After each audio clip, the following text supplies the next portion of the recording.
Hey guys, hope you're doing well. We are moving on to the 8th war of this season versus RE.A, Rhea, however you want to say it. I'm taking in Sentry, the champion, and Vision. Pretty cool little synergy team there. I get some armor from Vision, believe it or not. And we are off to the races. So the first node I have to fight is node number 6.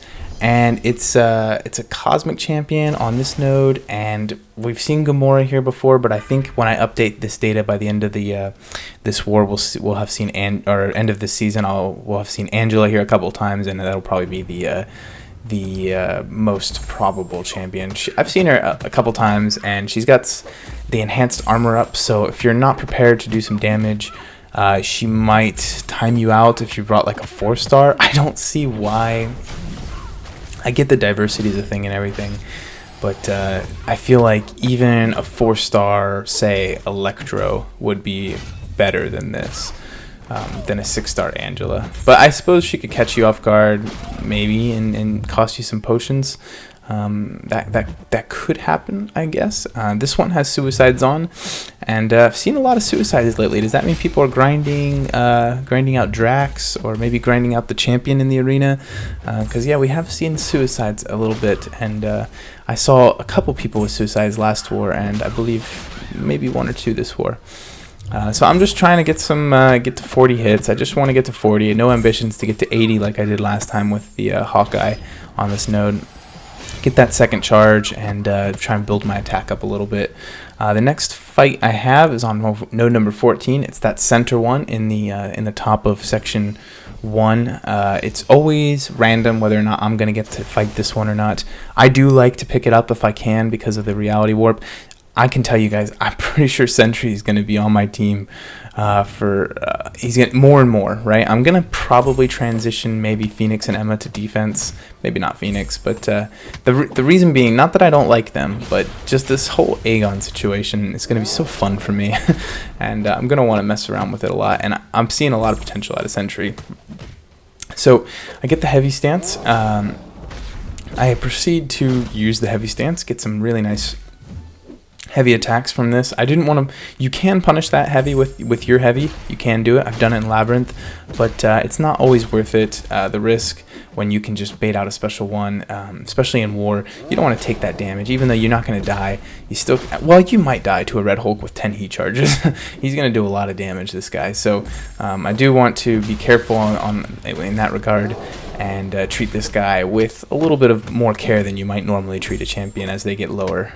He can definitely retaliate and hurt. So get him down though, and we move on to node 33, which is that first one on my path, and that's the one that has Plagued Mind. It has immunity to bleed, even though that's the global node. It also has Limber, which is the one thing you got to watch out for every once in a while. That Limber can get you. And this one that I'm facing is a 5-star duped skill champion. I'm wondering who do I have here? Potentially a Thor Ragnarok.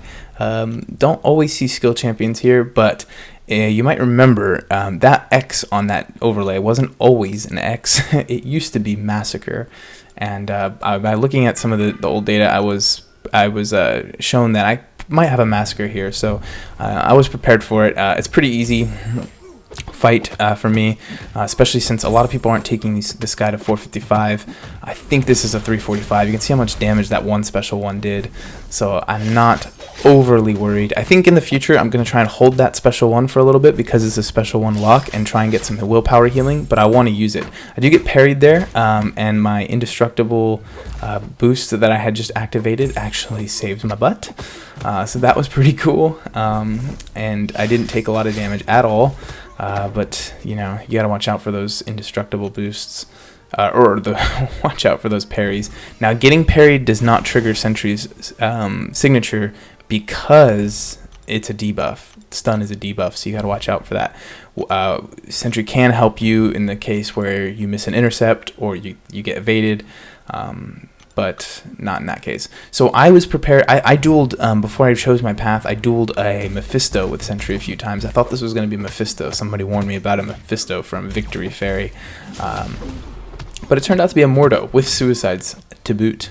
So, okay, yeah, this is the other guy that had suicides on, wasn't it? not a huge deal. I get a really nice heavy in right there, even though it didn't have the heavy stance. I was able to prevent him from getting that special 3, and you can see the attack's going up. I'm at five reality warps now, and the attack is definitely going up. So on node 44, it's a mutant champion, so you can see there I'm probably going to face a Cable because there is no 6-star Iceman. Lo and behold, it is a Cable. I've got my vision for that, and he has suicides as well. So usually I have a strategy where I want to prevent them from getting any specials and not launching any specials, but this time my strategy was I'd rather heal block him and let the poison do the work. You can see how much damage that poison is doing. He's regenerating 67 by getting the heal block and the power burn off. It's really effective. He's taking a lot of damage from poison here. And I wanted to do that one more time. See if he throws a special 1. If he throws a special 1, that's some recoil damage. I'm going to launch another big special 2 there, and he's pretty much gonna start bleeding out here. Definitely not a great node for Suicide Masters, considering even if I didn't bring vision, all of the special attacks that he'd be throwing with Spite would be killing him via recoil. So take that Cable down, really easy, and we move on to a 6-star Corvus Glaive on the Immunity mini boss. Pretty cool. I was interested to see somebody different on this node. I'm glad that we get to see them, because seeing Cosmic Champion hidden, I would be really weirded out. Is that going to be a Heimdall? I have no idea. So my boost just wore off, unfortunately, but I do some thinking, and I think, I don't think this Corvus is going to be a big deal. Let's just see what happens here. So I gauge that heavy, and I do think I can punish that heavy with my heavy attack, so it's going to be a-okay for Sentry, as long as I can just get to that second stance, right? So just bait that heavy again. The launch of special 1, see how much damage this does. Ooh, pretty good. It's like 20% of his health there from that special 1. I just need to get up to 20 hits. I prefer to dodge his special 2, to be perfectly honest. I think it's easier to dodge. So I do this, dodge, and then I do trigger Steadfast Approach. Perfect. We are in business, right? So 2 dashbacks, and I can punish it. And oh my god, 26,000 damage from 1 heavy attack. That's pretty good, isn't it?